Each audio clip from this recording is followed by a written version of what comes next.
Filles vénères, pas prêtes à se taire, un podcast de fiction sur l'égalité filles-garçons. Là où l'égalité fleurit, la liberté grandit. Par la classe de terminale coiffure du lycée Baudrechasse à Digne-les-Bains.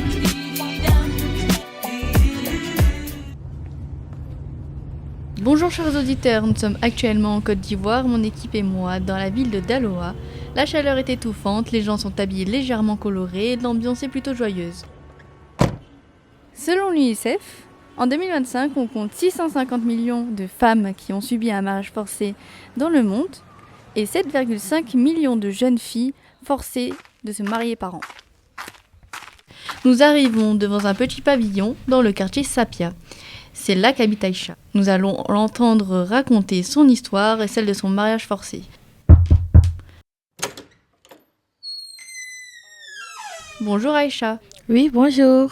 Je suis Clara, enchantée de vous rencontrer. Enchantée, moi c'est Aïcha.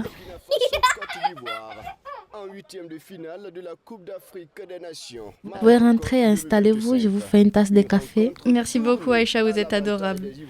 Donc Aïcha, vous êtes née en 1995, Oui. Vous avez 15 ans lors de votre mariage forcé avec Moussa qui lui en avait 30. On vous a obligé à respecter ce choix venant de vos parents.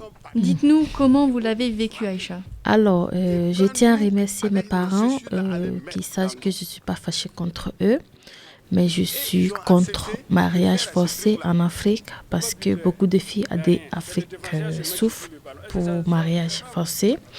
J'ai été mariée depuis à l'âge de 15 ans. Du coup, j'ai vécu beaucoup de choses dans mon mariage parce que ce n'était pas ce que je voulais dans ma vie. Dans ma vie, je voulais étudier, je voulais devenir une dame de responsable, mais pas me retrouver dans un mariage forcé C'est 4 matchs, 2 victoires, 2 défaites, avec 4 buts marqués et 5 encaissés. Dans un grand coup familial, quoi. Donc, du coup, j'ai été mariée, j'ai vécu avec Moussa et j'ai souhaité que ce soit un amour véritable, durable, mais ce n'était pas le cas, en fait, c'était la misère. Et vous aviez des enfants ? Oui, j'ai 2 garçons.